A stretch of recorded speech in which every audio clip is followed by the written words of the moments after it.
Hello everyone, welcome back to Vati Advice. This is Shekhar Oruganti. Today I am sharing some interesting information regarding multi-bagger stocks. 1 lakh investment ni last 10 years లో 1 crore గా turn చేసినటువంటి stocks గురించి ఈరోజు నేను నా వీడియోలో share చేయబోతా ఉన్నాను. అయితే ఈ వీడియో కేవలం ఎడ్యుకేషన్ మరియు నాలెడ్జ్ షేరింగ్ పాయింట్ ఆఫ్ వ్యూలో మాత్రమే మీకు అందిస్తున్నాం. ఎలాంటి రికమెండేషన్స్ని మా వీడియో ద్వారా మీకు అందించడం లేదు. అయితే వీడియోలోకి ఎంటర్ అవ్వడానికి ముందు నాదొక స్మాల్ రిక్వెస్ట్. అది ఏంటంటే మా ఛానల్ని సబ్స్క్రైబ్ చేసుకునే వాళ్ళు దయచేసి మా ఛానల్ని సబ్స్క్రైబ్ చేసుకోండి. అలాగే మా ఛానల్ యొక్క వీడియోస్ కనుక మీకు నచ్చినట్లయితే మీ ఫ్రెండ్స్కి అలాగే మీ ఫ్యామిలీ పీపుల్కి షేర్ చేయండి. కమెంట్ బాక్స్లో మీ ఇన్పుట్ని షేర్ చేయండి. సరే, టాపిక్లోకి వచ్చినట్లయితే నేను మీకు అందిస్తున్నటువంటి ఈ మల్టీ బ్యాగర్ స్టాక్స్లలో ఫస్ట్ వన్ వచ్చేసి అజంతా ఫార్మా. అజంతా ఫార్మా అనేది ఒక మల్టీనేషనల్ కంపెనీ. సో ఈ ఫార్మా తన ఆపరేషన్స్ని ముంబై బేస్డ్గా రన్ చేస్తుంది. ఆల్మోస్ట్ 30 కంట్రీస్లో వీళ్ళ యొక్క ఆపరేషన్స్ రన్ అవుతూ ఉన్నాయి. ఈ స్టాక్స్ ఎందుకు మల్టీ బ్యాగర్ స్టాక్ అయిందో మీకు క్లియర్గా నేను అవుట్లుక్లో మాత్రమే నా వీడియోని మీకు ఫుల్ ఫ్లెజ్డ్గా ఎక్స్ప్లెయిన్ చేస్తాను. ఇన్డెప్త్ ఎనాలిసిస్ చేయట్లేదు. సో ఈ కంపెనీ యొక్క మార్కెట్ క్యాపిటలైజేషన్ కనుక మనం గమనించినట్లయితే అరౌండ్ 12,700 CR, అంటే ఇది ఒక మిడ్ క్యాప్ స్టాక్ అనమాట. ఈ స్టాక్ని కనుక గమనించినట్లయితే ఈ స్టాక్లో ప్రమోటర్ యొక్క షేర్ వచ్చేసి అరౌండ్ 70% దాకా ఉంటుంది. ఇది ఒక good sign. At the same time mutual funds companies కూడా ఈ స్టాక్లో ఇన్వెస్ట్మెంట్ చేసి ఉన్నాయి. తర్వాత ఈ కంపెనీని కనుక గమనించినట్లయితే లాస్ట్ 1 yearలో అరౌండ్ 55% వరకు రిటర్న్స్ని జనరేట్ చేసినది. ఒకవేళ ఈ స్టాక్లో కనుక మనం లాస్ట్ 10 years గ్రోత్ని కనుక గమనించినట్లయితే 5,400% వరకు రిటర్న్స్ని జనరేట్ చేసింది. At the same time bench mark అయినటువంటి సెన్సెక్స్ని కనుక గమనించినట్లయితే అరౌండ్ 95% వరకు మనకి రిటర్న్స్ని జనరేట్ చేసింది. అంటే ఈ రకంగా చెప్పుకోవాలంటే మీకు ఇక్కడ కనబడుతున్నట్టుగా చూడండి, 2009లో స్టాక్ యొక్క ప్రైస్ వచ్చేసి 8 రూపీస్ ఉంది. దీని పీక్ ప్రైస్ వచ్చేసి 2,082 రూపీస్. అంటే 10 to 11 years బ్యాక్, అంటే 2009లో కనుక 1 lakh ఇన్వెస్ట్మెంట్ చేసిన వాళ్ళు ఎవరైతే ఉన్నారో వాళ్ళకి అజంతా ఫార్మాస్యూటికల్ స్టాక్ అనేది అరౌండ్ 2.5 CR వరకు జనరేట్ చేయడం జరిగింది. సరే, వాల్యుయేషన్ పాయింట్ ఆఫ్ వ్యూలో కనుక థింక్ చేసినట్లయితే ఈ కంపెనీ యొక్క PE రేషియో అనేది కొంతవరకు అట్రాక్టివ్గా ఉంది. At the same time return on equity, ROCE రెండు కూడా ఫ్లెక్సిబుల్ మెథడ్లో ఉన్నాయి. అంటే మోర్ దెన్ 15%లో ఉండడం కూడా ఒక good aspect. At the same time sales growth కూడా 12% ఉంది. నెక్స్ట్ 3 to 4 yearsలో వీళ్ళ యొక్క సేల్స్ గ్రోత్ అనేది అరౌండ్ 15 to 17%కి మూవ్ అవ్వబోతుంది. ఇది ఒక మంచి ఆలోచన అనమాట. At the same time debt లేకపోవడం కంపెనీ యొక్క గుడ్ ఆస్పెక్ట్. ఈ రకంగా చూసుకున్నట్లయితే నెక్స్ట్ కమింగ్ ఇయర్స్లో కంపెనీ మంచిగా పర్ఫామ్ చేయడానికి చాలా ఛాన్సెస్ ఉన్నాయి. దెన్ నెక్స్ట్ వన్ వచ్చేసి ఆస్ట్రాల్ పాలిటెక్నిక్ అనేది ఒక pipe manufacturing company. At the same time adhesive company అన్నమాట. ఈ కంపెనీ వచ్చేసి 1996లో ఎస్టాబ్లిష్ చేయడం జరిగింది. ఈ కంపెనీ డిఫరెంట్ స్టేట్స్లలో వాళ్ళ ఆపరేషన్స్ రన్ చేస్తూ ఉన్నారు. అది అక్కడ గుజరాత్లో, అట్ ద సేమ్ టైం తమిళనాడులో, రాజస్థాన్లో, మహారాష్ట్రలో వాళ్ళ ఆపరేషన్స్ అనేవి జరుగుతూ ఉంటాయి. ఈ కంపెనీని కనుక గమనించినట్లయితే ఇది కూడా ఒక మిడ్ క్యాప్ స్టాక్. దీని యొక్క మార్కెట్ క్యాపిటలైజేషన్ వచ్చేసి 13,679 CR ఉంటుంది. అట్ ద సేమ్ టైం కంపెనీలో ప్రమోటర్ యొక్క స్టేక్ వచ్చేసి అరౌండ్ 56% ఉంది. ఇందులో కొంతవరకు మ్యూచువల్ ఫండ్ హోల్డింగ్స్ కూడా ఉన్నాయి. At the same time company యొక్క మనము రిటర్న్స్ కనుక గమనించినట్లయితే లాస్ట్ 1 yearలో 15% రిటర్న్స్ని ఈ కంపెనీ జనరేట్ చేసింది. తర్వాత లాస్ట్ 10 yearsలో కనుక మనము స్టాక్ యొక్క పర్ఫార్మెన్స్ని గమనించినట్లయితే అరౌండ్ 4,833% రిటర్న్స్ని జనరేట్ చేయడం జరిగింది. అట్ ద సేమ్ టైం సెన్సెక్స్ని కూడా గమనించినట్లయితే సైమల్టేనియస్గా సెన్సెక్స్ అనేది 95% రిటర్న్స్ని జనరేట్ చేయడం జరిగింది. ఎవరైనా ఈ స్టాక్లో 2009 జనవరిలో ఇన్వెస్ట్మెంట్ చేసినట్లయితే అప్పుడు ఆ స్టాక్ యొక్క ప్రైస్ 3 రూపీస్. ఆ టైంలో ఇన్వెస్ట్మెంట్ చేసినట్లయితే దాని పీక్ ప్రైస్ 1226-27 లెవెల్స్లో కనుక గమనించినట్లయితే ఆ స్టాక్ అనేది 1 lakh ఇన్వెస్ట్మెంట్ని అరౌండ్ 4 CRకి కన్వర్ట్ చేసింది. 1 lakh ఇన్వెస్ట్మెంట్ని 4 CRకి కన్వర్ట్ చేసింది అనమాట. తర్వాత ఫండమెంటల్ ఆస్పెక్ట్ని కనుక గమనించినట్లయితే ప్రస్తుతానికి ఈ స్టాక్ యొక్క మూమెంటం అనేది ఎక్స్పెన్సివ్గా ఉంది. ఎందుకు అంటే ఇక్కడ మీరు చూస్తున్నట్టు చూడండి, PE రేషియో అనేది అరౌండ్ 55 రన్ అవుతుంది. ఇది కొంత ఎక్స్పెన్సివ్ మోడ్లోనే ఉన్నట్టుగా మనము గమనించవచ్చు. అట్ ద సేమ్ టైం వాళ్ళ యొక్క ROCE లెవెల్స్ కనుక గమనించినట్లయితే మోర్ దెన్ 15% ఉండడం ఒక మంచి సైన్. ఇంకా మీకు ఇంకొకటి చెప్పాలంటే ఇక్కడ డెట్ టు ఈక్విటీ రేషియో కూడా లెస్ దెన్ 1% ఉండడం మంచిది. అయితే నేను ప్రస్తుతానికి ఈ స్టాక్ని ఎందుకు ఎక్స్పెన్సివ్గా ఉన్నానంటే దీని యొక్క వాల్యుయేషన్ పాయింట్ ఆఫ్ వ్యూలో కనుక చూసినట్లయితే ఎక్స్పెన్సివ్ మోడ్లో ఉంది. పీఈ ట్రైలింగ్ లెవెల్స్ అనేవి మోర్ దెన్ 20 ఉన్నాయి కాబట్టి, మోర్ దెన్ 25 ఉన్నాయి కాబట్టి కొంత ఎక్స్పెన్సివ్లో ఉంది. ఎప్పుడైతే స్టాక్ యొక్క పర్ఫార్మెన్స్ అంటే నెగిటివ్, దట్ మీన్స్ కొంత డెప్రిషియేట్ అవుతుందో అప్పుడు కొనుక్కోవడానికి ఛాన్సెస్ ఉంటాయి. అట్ ద సేమ్ టైం ఇంకొక మంచి ఆస్పెక్ట్ ఏంటంటే వీళ్ళ యొక్క ఆర్ఓసిఈ అనేది మోర్ దెన్ 15% ఉండడం అనేది ఒక మంచి ఆస్పెక్ట్. దెన్ నెక్స్ట్ స్టాక్ వచ్చేసి అవంతి ఫీడ్స్. అవంతి ఫీడ్స్ అనేది ఆక్వా బేస్డ్గా రన్ అయ్యేటువంటి ఒక కంపెనీ. ఇది AP and Telangana based company. వీళ్ళ యొక్క హెడ్ క్వార్టర్స్ హైదరాబాద్లో రన్ అవుతూ ఉంటాయి. వీళ్ళు మోర్ ఓవర్ వీళ్ళ బిజినెస్ అనేవి థాయిలాండ్లో మూవ్ చేస్తూ ఉంటారు. అట్ ద సేమ్ టైం ఇండియాలో కూడా రన్ అవుతూ ఉంటాయి. ఫ్రోజన్ ఫుడ్స్ అన్నీ కూడా వీళ్ళ దగ్గర ఉంటాయి. తర్వాత ఈ స్టాక్ని కనుక మనం గమనించినట్లయితే ఇది కూడా ఒక మిడ్ క్యాప్ స్టాక్. దీని యొక్క మార్కెట్ క్యాపిటలైజేషన్ వచ్చేసి అరౌండ్ 6,300 CR. దీని యొక్క ప్రమోటర్ స్టేక్ను కూడా గమనించినట్లయితే అరౌండ్ 43% ప్రమోటర్ స్టేక్ ఉంది ఇందులో. తర్వాత రిటర్న్స్ ఆస్పెక్ట్లో కనుక మనం చూసినట్లయితే లాస్ట్ 1 yearలో అవంతి ఫీడ్స్ అరౌండ్ 30% రిటర్న్స్ని జనరేట్ చేసింది. అట్ ద సేమ్ టైం 10 yearsలో కనుక మనం గమనించినట్లయితే అరౌండ్ 28,835% రిటర్న్స్ని జనరేట్ చేసింది. సో సైమల్టేనియస్గా సెన్సెక్స్ కనుక చూసినట్లయితే 95% రిటర్న్స్ని సేమ్ ఫ్రేమ్లో జనరేట్ చేసింది. 2010లో స్టాక్ యొక్క ప్రైస్ అరౌండ్ ₹1. అక్కడి నుంచి దాని పీక్ స్టాండ్స్కి వచ్చేసరికి 961 రూపీస్కి వెళ్ళింది. అంటే 2001లో ఎవరైతే అవంతి ఫీడ్స్లో 1 lakh ఇన్వెస్ట్మెంట్ చేసినారో వాళ్ళకి వితిన్ 9 to 10 yearsలో అరౌండ్ 9.6 CR అనేది అక్యుములేట్ చేయడం జరిగింది. తర్వాత ఫండమెంటల్ బయాస్కి వచ్చేసరికి ప్రస్తుతానికి కంపెనీ యొక్క పీఈ రేషియో ఏదైతే ఉందో అది వెరీ అట్రాక్టివ్గా ఉంది comparing with peers. So around 19% PE ratio ఉండడం అనేది అట్రాక్టివ్ మోడ్. దెన్ వాళ్ళ యొక్క డివిడెండ్ ఈల్డ్ కూడా చూడండి మోర్ దెన్ 1.5% ఉంది. ROE కూడా మోర్ దెన్ 15% ఉండడం ఒక గుడ్ ఆస్పెక్ట్. అయితే కంపెనీ యొక్క ప్రైస్ ఎందుకు డెప్రిషియేట్ అయిందంటే రీసెంట్గా వాళ్ళ యొక్క సేల్స్ కావచ్చు, తర్వాత గ్రోత్ లెవెల్స్ కావచ్చు, ప్రాఫిట్స్ కావచ్చు కొంత డిక్లైన్ అయినాయి. అది ఒకటి ప్రస్తుతానికి కంపెనీ యొక్క నెగిటివ్ ఆస్పెక్ట్. కానీ ఫోర్త్ కమింగ్ డేస్లో కనుక ఈ పర్ఫార్మెన్స్ వాళ్ళు కొంత మెరుగుపరుచుకున్నట్లయితే డెఫినెట్గా స్టాక్ అనేది అవుట్ పర్ఫామ్ చేయడానికి చాలా వరకు ఛాన్సెస్ ఉన్నాయి. గ్రోత్ రేట్ కూడా అరౌండ్ 20% ఉండడం మంచి ఆస్పెక్ట్. డెట్ లేకపోవడం good aspect. So then next one వచ్చేసి పిఐ ఇండస్ట్రీస్. ఇది ఒక లార్జ్ క్యాప్ స్టాక్ అండి. వీళ్ళు కెమికల్ బేస్డ్గా at the same time agro chemicals ఏవైతే ఉన్నాయో వాటిని ఎక్కువగా ప్రొడక్షన్ చేస్తూ ఉంటారు. సో ఈ కంపెనీని 1947లో ఇన్కార్పొరేట్ చేసినారు. వీళ్ళు మోర్ ఓవర్ రాజస్థాన్ నుంచి ఆపరేట్ చేస్తూ ఉంటారండి. సో ఈ స్టాక్ యొక్క మార్కెట్ క్యాపిటలైజేషన్ కనుక మనం గమనించినట్లయితే 21,000 crores అనేది ఈ స్టాక్ యొక్క మార్కెట్ క్యాపిటలైజేషన్. దెన్ ప్రమోటర్ యొక్క స్టేక్ అనేది అరౌండ్ 51% అనేది ప్రమోటర్ యొక్క స్టేక్ ఇందులో ఉంది. At the same time FIs activities ఉన్నాయి. మ్యూచువల్ ఫండ్స్ అయితే అరౌండ్ 17% దాకా ఇందులో స్టేక్ని మూవ్ చేస్తూ ఉన్నారు. దెన్ కంపెనీ యొక్క పర్ఫార్మెన్స్ను కనుక మనం గమనించినట్లయితే లాస్ట్ 1 yearలో ఈ కంపెనీ అరౌండ్ 29% రిటర్న్స్ని జనరేట్ చేసింది. At the same time 10 years ఫ్రేమ్లో అరౌండ్ 4,039% రిటర్న్స్ని జనరేట్ చేసింది. తర్వాత ఈ స్టాక్లో కనుక మనము 2009 మార్చ్లో ₹8కి 1 lakh ఇన్వెస్ట్మెంట్ కనుక చేసి ఉన్నట్లయితే దాని యొక్క పీక్ ప్రైస్ లెవెల్స్కి వచ్చినప్పుడు పిఐ ఇండస్ట్రీస్ మనకి అరౌండ్ 2.3 CR వెల్త్ని క్రియేట్ చేసి ఉంది. తర్వాత ఈ స్టాక్ యొక్క ఫండమెంటల్ ఆస్పెక్ట్స్కి కనుక వచ్చేసరికి ప్రస్తుతానికి ఈ కంపెనీ అనేది ఎక్స్పెన్సివ్ మోడ్లో ఉంది. ఎందుకంటే వీటి యొక్క పిఈ రేషియో అనేది కొంత ఎక్కువగా ఉండడం, at the same time recent యొక్క వీటి యొక్క యాక్టివిటీస్ని బయాస్గా తీసుకున్నట్లయితే కొంత ఎక్స్పెన్సివ్ మోడ్లో ఉందని చెప్పుకోవడానికి ఛాన్సెస్ ఉన్నాయి. తర్వాత ROE ఇవి కూడా బాగున్నాయి. గ్రోత్ రేట్ అనేది కొంత తక్కువగా ఉండడం కంపెనీకి నెగిటివ్ ఆస్పెక్ట్ ఉంది. లేటర్ ఆన్ డేస్లో తప్పకుండా వీటి యొక్క గ్రోత్ రేట్ పెరగడానికి ఛాన్సెస్ ఉన్నాయి. డెట్ లేకపోవడం ఒక గుడ్ ఆస్పెక్ట్. ప్రస్తుతానికైతే ఇది ఎక్స్పెన్సివ్ మోడ్లో ఉంది, ఎందుకంటే PE ratio valuation point of వ్యూలో కనుక ఎక్కువగా ఉంది. దెన్ అనదర్ స్టాక్ అది ఏంటంటే రిలాక్సో ఫుట్వేర్. మనందరికీ తెలుసు రిలాక్సో ఫుట్వేర్ గురించి.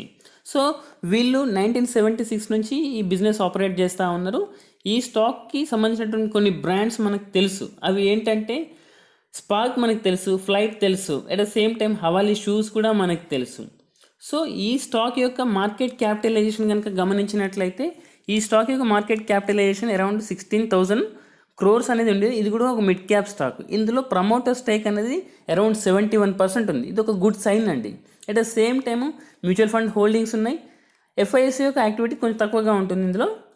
తర్వాత రిటర్న్స్ పాయింట్ ఆఫ్ వ్యూలో కనుక మనం గమనించినట్లయితే లాస్ట్ 1 ఇయర్లో ఈ స్టాక్ అనేది 52% రిటర్న్స్ని జనరేట్ చేసింది. At the same time last 10 ఇయర్స్లో అరౌండ్ 3600%ని రిటర్న్స్ని జనరేట్ చేసింది. తర్వాత 2009లో కనుక ఈ స్టాక్లో ఇన్వెస్ట్మెంట్ ఎవరైనా చేసినట్లయితే ఆ టైంలో ఈ స్టాక్ యొక్క ప్రైస్ ₹1. అంటే పీక్ లెవెల్కి వచ్చేసరికి రిలాక్స్ ఫుట్వేర్ మనకి లాస్ట్ 10 ఇయర్స్లో అరౌండ్ 8 crores రూపీస్ని జనరేట్ చేసింది. 8 crore రూపీస్ని రిలాక్స్ ఫుట్వేర్ జనరేట్ చేసింది. తర్వాత ఫండమెంటల్ ఆస్పెక్ట్స్కి వచ్చేసరికి రిలాక్స్ ఫుట్వేర్ కొంత ఎక్స్పెన్సివ్ మోడ్లో ఉంది. అది ఎందుకు అంటే వాళ్ళ యొక్క పిఈ రేషియో అనేది కొంత ఎక్కువగా ఉండడం, రిమైనింగ్ ఆస్పెక్ట్స్ అన్నీ కూడా వెల్ అండ్ గుడ్గా ఉండడం. ఎందుకు అంటే తర్వాత ఇంకొక నెగిటివ్ ఆస్పెక్ట్ ఏంటంటే ప్రైస్ టు బుక్ వాల్యూ అనేది కొంత ఎక్కువగా ఉండడం, PEG ratio price to earning ratio కూడా ఎర్నింగ్ గ్రోత్ రేషియో కూడా మోర్ దెన్ 1% ఉండడం కొంత నెగిటివ్ ఆస్పెక్ట్. తర్వాత గ్రోత్ రేటు ఇవన్నీ కూడా పర్వాలేదు, వాళ్ళకి లో డెట్ ఉండడం కూడా వన్ గుడ్ సైన్. కాకపోతే ఆపరేషన్ పాయింట్ ఆఫ్ వ్యూలో చూసుకున్నట్లయితే ఎట్ ద సేమ్ టైం ప్రస్తుతానికి స్టాక్ యొక్క వాల్యుయేషన్ పాయింట్ ఆఫ్ వ్యూలో కూడా చూసుకున్నట్లయితే కొంత ఎక్స్పెన్సివ్ మోడ్లో ఉంది. Then one other well and good company అది ఏంటంటే సింపోనీ. మనందరికీ తెలుసు సింపోనీ వాళ్ళు కూలర్స్ మ్యానుఫ్యాక్చరింగ్ చేస్తారు. వీళ్ళు కూలర్ మ్యానుఫ్యాక్చరింగ్లో మోనోపాలి అని కూడా అనవచ్చు, ఎందుకంటే అంత ఎక్కువగా వీళ్ళు మ్యానుఫ్యాక్చరింగ్ యూనిట్స్ అనేవి రన్ అవుతూ ఉంటాయి. అరౌండ్ 60 కంట్రీస్లో వీళ్ళ ఆపరేషన్స్ రన్ అవుతూ ఉంటాయి. ఇది ఒక గుజరాత్ బేస్డ్ కంపెనీ అన్నమాట. ఈ కంపెనీ యొక్క మార్కెట్ క్యాపిటలైజేషన్ కనుక మనం గమనించినట్లయితే 6145 crores ఉంటుంది. At the same time one good sign ఏంటంటే వాళ్ళ యొక్క ప్రమోటర్ స్టేక్ అనేది ఆల్మోస్ట్ 75% వాళ్ళ దగ్గరే ఉంది. మ్యూచువల్ ఫండ్ హోల్డింగ్స్ అనేవి 10% ఉన్నాయండి. ఎఫ్ఐఐ యాక్టివిటీ కూడా అరౌండ్ 5% వరకు ఉంది. తర్వాత ఈ స్టాక్ యొక్క లాస్ట్ 1 ఇయర్ పర్ఫార్మెన్స్ ఇంకా మనం గమనించినట్లయితే 27% నెగిటివ్ రిటర్న్స్ ఇచ్చింది. అలాగే లాస్ట్ 5 ఇయర్స్ నుంచి కూడా స్టాకు పర్ఫామ్ చేయట్లేదు. Why? Because of some reasons, అంటే సేల్స్ లేకపోవడము, ఆపరేషనల్ ప్రాఫిట్స్ తగ్గడము, మార్జిన్స్ తగ్గిపోవడం, ఇట్లాంటి రీజన్స్ వల్ల స్టాక్ అనేది పర్ఫామ్ చేయట్లేదు. కానీ లాస్ట్ 10 ఇయర్స్ గ్రోత్ రేటింగ్ కనుక మనం కన్సిడర్ చేసినట్లయితే అరౌండ్ 2000% రిటర్న్స్ అనేవి జనరేట్ చేశాయి. అంటే 2009లో కనుక ఈ స్టాక్లో ఎవరైనా 1 lakh ఇన్వెస్ట్మెంట్ చేసినట్లయితే అప్పుడు ఆ స్టాక్ యొక్క ప్రైస్ ₹9 ఉండే. ఆ టైంలో ఇన్వెస్ట్మెంట్ కనుక చేసినట్లయితే దాని యొక్క పీక్ లెవెల్స్ 2100కి వచ్చినట్లయితే ఆ టైంలో వాళ్ళ యొక్క గ్రోత్ 1 lakh ఇన్వెస్ట్మెంట్ చేసిన వాళ్ళకి అరౌండ్ 2.3 CR అనేది జనరేట్ చేసినటువంటి స్టాక్ సింపోనీ. ఫండమెంటల్ ఆస్పెక్ట్లో కనుక చూసినట్లయితే పిఈ రేషియో అనేది 32% ఉండడం good sign. At the same time ROE, ROCE కూడా మోర్ దెన్ 50% ఉండడం ఒక గుడ్ సైన్. తర్వాత వాళ్ళ యొక్క ప్రైస్ టు ఎర్నింగ్ రేషియో అనేది లెస్ దెన్ 1% ఉండడం అనేది వెల్ అండ్ గుడ్ రేషియో అండి. At the same time growth rate 16% ఉండడం, రేటు లేకపోవడము కంపెనీకి ఉన్నటువంటి మంచి ఆస్పెక్ట్ అన్నమాట. కంపెనీ ప్రస్తుతానికి ఫెయిర్ వాల్యూలో ఉంది. తర్వాత నేను మీకు చెప్దాం అనుకుంటాను అనదర్ స్టాక్ వచ్చేసి వెంకీస్ అనేది ఒక పౌల్ట్రీకి రిలేటెడ్గా ఉండేటువంటి స్టాక్. దీన్ని 1971లో ఎస్టాబ్లిష్ చేసినారండి. దీని యొక్క చైర్మన్ మీకు ఐడియా ఉండాలి, బివి రావు. ఎవరైతే the father of Indian poultry industry అంటారో తను ఈ కంపెనీని ఎన్లార్జ్ చేయడం జరిగిందండి. ఈ స్టాక్ యొక్క దట్ మీన్స్ ఈ కంపెనీ యొక్క ఫ్రోజన్ ఫుడ్స్ ఏవైతే ఉంటాయి, స్టోర్డ్ ఆర్గానిక్ ఫుడ్స్ ఏవైతే ఉంటాయో అవి మార్కెట్లో మనకి చాలా వరకు కనబడతా ఉంటాయి. చికెన్ ఫింగర్స్ కావచ్చు, తర్వాత చికెన్ కట్లెట్స్ కావచ్చు, ఇట్లాంటివి. సో ఈ కంపెనీ యొక్క ఆస్పెక్ట్స్ని కనుక గమనించినట్లయితే కంపెనీ అనేది స్మాల్ క్యాప్ కంపెనీ. ఈ కంపెనీ యొక్క మార్కెట్ క్యాపిటలైజేషన్ వచ్చేసి అరౌండ్ 1575 crores. ఇందులో ప్రమోటర్ స్టేక్ అనేది 56% ఉంది. ఎఫ్ఐఎస్ యాక్టివిటీస్ 2% ఉన్నాయి. నాన్ ఇన్స్టిట్యూషన్స్ అరౌండ్ 41% వరకు ఆపరేట్ చేస్తూ ఉన్నారు. తర్వాత ఈ కంపెనీ యొక్క లాస్ట్ 1 ఇయర్ పర్ఫార్మెన్స్ కనుక మనం గమనించినట్లయితే అరౌండ్ 38% వరకు నెగిటివ్ రిటర్న్స్ని జనరేట్ చేసింది. లాస్ట్ 3 ఇయర్స్ నుంచి కూడా స్టాక్లో రిటర్న్స్ నెగిటివ్గానే ఉన్నాయి. ఎందుకోసము అంటే స్టాక్లో వాళ్ళ యొక్క మార్జిన్స్ డిక్లైన్ అవుతూ రావడము, at the same time stock యొక్క మార్జిన్స్ తగ్గిపోవడము, గ్రోత్ లేకపోవడము, సేల్స్ తగ్గిపోవడం, ఇట్లాంటి ఆస్పెక్ట్స్ వల్ల స్టాక్ దాని యొక్క పీక్ లెవెల్ నుంచి చాలా వరకు డిక్లైన్ అవ్వడం జరిగింది. సరే, ఈ స్టాక్లో కనుక మనం లాస్ట్ 10 ఇయర్స్ రిటర్న్స్ని కనుక గమనించినట్లయితే అరౌండ్ 246% రిటర్న్స్ని జనరేట్ చేసింది. అంటే 2009లో ఈ స్టాక్లో కనుక 1 lakh ఇన్వెస్ట్మెంట్ కనుక చేసినట్లయితే 2018లో ఈ స్టాక్ అరౌండ్ 5000 రూపీస్ని టచ్ చేసింది. సో ఆ రకంగా చెప్పాలి అంటే వెంకీస్ కూడా 1 lakh ఇన్వెస్ట్మెంట్ని 1 crore జనరేట్ చేసిందన్నమాట. దెన్ ఫండమెంటల్ ఆస్పెక్ట్స్ని కనుక గమనించినట్లయితే స్టాక్ యొక్క పిఈ రేషియో అనేది చాలా తక్కువగా ఉండడం ఒక గుడ్ సైన్.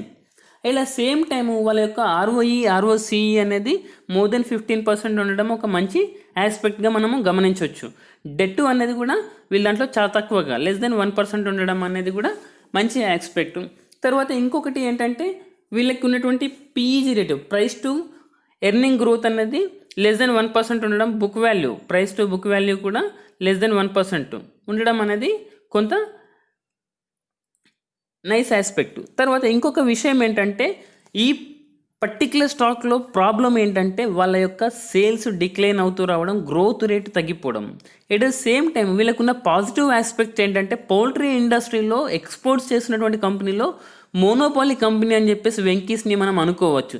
సో ఒకవేళ వీళ్ళు కనుక లేటర్ ఆన్ డేస్లో కనుక వీళ్ళ సేల్స్ మార్జిన్స్ గ్రోత్ కనుక మళ్ళీ రీషైన్ చేయగలిగితే 100% స్టాక్ అనేది ఎక్స్ట్రీమ్గా పర్ఫామ్ చేయడానికి ఛాన్సెస్ ఉంటాయి. దెన్ వన్ అదర్ స్టాక్ అది వచ్చేసి వెస్ట్ లైఫ్. మనందరికీ తెలిసి ఉండాలి, మెక్డొనాల్డ్స్ గురించి మనకు అందరికీ ఐడియా ఉంది. ఈ వెస్ట్ లైఫ్ వాళ్ళు మెక్డొనాల్డ్స్ యొక్క గ్రూప్ అన్నమాట.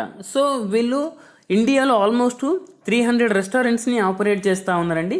వాటి యొక్క బ్రాంచెస్ ఆల్మోస్ట్ 42 సిటీస్లో మనకి కనబడతూ ఉంటాయి. అది ఏంటంటే మహారాష్ట్ర కావచ్చు, కర్ణాటక కావచ్చు, తెలంగాణ కావచ్చు, తమిళనాడు, ఛత్తీస్గఢ్, ఆంధ్రప్రదేశ్, ఇలా డిఫరెంట్ ప్లేసెస్లో మనకు కనబడతూ ఉంటాయి.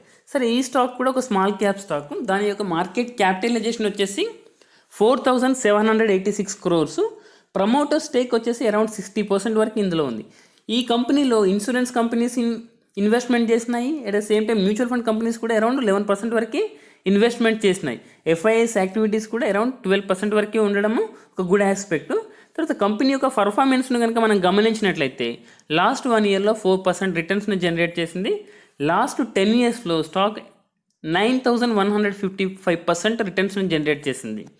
సరే, రిటర్న్స్ పాయింట్ ఆఫ్ వ్యూలో, ప్రైస్ మొమెంటమ్ పాయింట్ ఆఫ్ వ్యూలో కనుక థింక్ చేసినట్లయితే 2009లో ఈ స్టాక్ యొక్క ప్రైస్ 1 రూపీ. అంటే 2009లో కనుక ఎవరైనా ఈ స్టాక్లో ఇన్వెస్ట్మెంట్ చేసి ఉన్నట్లయితే దాని యొక్క పీక్ ప్రైస్ లెవెల్స్కి వచ్చేసరికి అంటే 485, 500 లెవెల్స్కి కనుక చూసుకున్నట్లయితే అరౌండ్ 5 crore రూపీస్ అనేవి ఈ కంపెనీ జనరేట్ చేసింది. సరే, ఫండమెంటల్ ఆస్పెక్ట్లో కనుక మనం గమనించినట్లయితే ఈ కంపెనీ యొక్క ఫండమెంటల్ ఆస్పెక్ట్స్ అనేవి ప్రస్తుతానికి కొంత ఎక్స్పెన్సివ్గా ఉన్నాయి. ఎందుకంటే వాళ్ళ యొక్క పిఈ రేషియో అనేది అరౌండ్ 500% కనబడుతూ ఉంది. ఈ లెవెల్లో కనపడడం అనేది గుడ్ సైన్ కాదు. తర్వాత ఇంకొకటి ఏంటంటే వీళ్ళ యొక్క ఆర్ఓఈ అనేది లెస్ దెన్ 15% ఉండడం కూడా గుడ్ సైన్ కాదు. అట్ ద సేమ్ టైము ఇప్పుడు ఇక్కడ మనకు కనబడుతున్నటువంటి డివిడెండ్ డీల్డ్ ఉన్నది కదా, డివిడెండ్ డీల్డ్ అనేది వీళ్ళ దాంట్లో ఏమీ కనబడట్లేదు. ఇది కూడా చూసుకున్నట్లయితే కంపెనీ ప్రస్తుతానికైతే ఎక్స్పెన్సివ్ మోడ్లో ఉందని మనం చెప్పుకోవడానికి ఛాన్సెస్ ఉన్నాయి. వీళ్ళ దాంట్లో డెట్ లేకపోవడం ఒక గుడ్ సైన్, గ్రోత్ రేట్ అనేది 15% ఉండడం ఒక గుడ్ సైన్. సరే, ప్రస్తుతానికి వాల్యుయేషన్ పాయింట్ ఆఫ్ వ్యూలో కనుక మనం చూసినట్లయితే వెస్ట్ లైఫ్ అనేది ఎక్స్పెన్సివ్ మోడ్లో ఉంది అని మనం చెప్పుకోవచ్చు. ఇది ఈరోజు నేను మీకు ఫుల్ ఫ్లెజ్డ్గా కొన్ని మల్టీ బ్యాగర్ స్టాక్స్ గురించి ఎక్స్ప్లెయిన్ చేద్దాం అనుకున్నది. సరే, నేను మీకు నా వీడియో అయిపోయేలోపు ఎండ్ ఆఫ్ ద వీడియోలో మీకు కొన్ని స్టాక్స్ గురించి నేను చెప్తా అని చెప్పినాను. అవి ఏంటంటే నేను నా పర్సనల్గా ఎక్స్పెక్ట్ చేస్తున్నటువంటి 3 స్టాక్స్ ఏంటంటే, ఫస్ట్ వన్ అజంతా ఫార్మా అనేది లేటర్ ఆన్ డేస్లో కూడా వెల్ అండ్ గుడ్గా పర్ఫామ్ చేయడానికి చాలా వరకు ఛాన్సెస్ ఉన్నాయి. ఎందుకు అంటే వాళ్ళ యొక్క సేల్స్ గ్రోత్ కావచ్చు, at the same time profits కావచ్చు, చాలా బాగున్నాయి. సో అజంతా ఫార్మా అనేది లేటర్ ఆన్ డేస్లో వెల్ అండ్ గుడ్గా పర్ఫామ్ చేయడానికి చాలా వరకు ఛాన్సెస్ ఉన్నాయి. దెన్ సెకండ్ స్టాక్ వచ్చేసి అవంతి ఫీడ్స్ అనేది ఆక్వా ఇండస్ట్రీలో ఒక మోనోపాలీ లాంటి స్టాక్ అనమాట. మిగతా స్టాక్స్ ఏమైనా ఉన్నాయి అంటే ఉన్నాయి, వాటర్ బేస్ ఉన్నాయి, ఎపెక్స్ ప్రోజోన్ ఇట్లాంటి స్టాక్స్ ఉన్నాయి. కాకపోతే అవంతి ఫీడ్స్కి ఉన్నటువంటి ఒక గ్రేట్ సైన్ ఏంటంటే వీళ్ళు ఎక్స్పోర్ట్స్ ఎక్కువగా చేయడము, ఎట్ ద సేమ్ టైం థాయిలాండ్లో కూడా వీళ్ళ ఆపరేషన్స్ ఉండడము. ఇంకా చెప్పాలి అంటే వీళ్ళ యొక్క గ్రోత్ కనుక రీషైన్ అవ్వడం స్టార్ట్ అయినట్లయితే బై డిఫాల్ట్గా అవంతి ఫీడ్స్ అనేవి మళ్ళీ లైమ్ లైట్లోకి వస్తాయి. దెన్ థర్డ్ స్టాక్ వచ్చేసి నేను ఎక్స్పెక్ట్ చేస్తున్న దాంట్లో వెంకీస్ కూడా పౌల్ట్రీ ఇండస్ట్రీలో మోనోపాలీ లాంటిదన్నమాట. వాళ్ళకి బోల్డ్ అని రీసెర్చ్ ప్రోడక్ట్స్ కూడా వాళ్ళ దగ్గర ఉన్నాయి. At the same time lot of vaccines కూడా వాళ్ళు జనరేట్ చేస్తున్నారు. ఇంకా హ్యూమన్ బీయింగ్కి సంబంధించినటువంటి ఫుడ్స్ని వాళ్ళు ఆర్గానిక్ ఫుడ్స్ని మ్యానుఫ్యాక్చరింగ్ ప్రొడక్షన్ చేయడం ఇట్లాంటివన్నీ కూడా జరుగుతూ ఉన్నాయి. కాకపోతే వీళ్ళకి ఉన్నటువంటి మేజర్ డిసడ్వాంటేజెస్ ఏంటంటే సేల్స్ తగ్గిపోవడం, గ్రోత్ లేకపోవడము, మార్జిన్స్ డిక్లైన్ అవ్వడం, ఇవి కూడా మళ్ళీ జనరేట్ అయినట్లయితే తప్పకుండా కంపెనీ అనేది మళ్ళీ రీషైన్ అవ్వడం 100%గా మనం చెప్పుకోవచ్చు. సరే, ఇది నేను నా పర్సనల్ ఒపీనియన్ కోసం మాత్రమే చెప్పినాను. ఒకవేళ మీరు కనుక ఈ స్టాక్స్ని మళ్ళీ గమనించాలనుకుంటే మీరు పర్సనల్గా రీసెర్చ్ చేయండి, లేదనుకుంటే ఫినాన్షియల్ ఎక్స్పర్ట్ని అప్రోచ్ అవ్వండి. ఇది ఈరోజు నేను మీకు షేర్ చేస్తున్నటువంటి వీడియో. ఈ వీడియో కనుక మీకు నచ్చినట్లయితే లైక్ చేయండి. అలాగే ఈ వీడియోకి సంబంధించిన ఏదైనా ఇన్పుట్ చేయాలి అనుకున్నట్లయితే కమెంట్ బాక్స్లో ఇన్పుట్ చేయండి. మీ ఫ్రెండ్స్కి అండ్ అలాగే ఫ్యామిలీ పీపుల్కి కూడా మా వీడియోని షేర్ చేయండి. మరొక కొత్త వీడియోతో నేను మళ్ళీ మీ ముందు వస్తాను. అంతవరకు సెలవు. Thank you.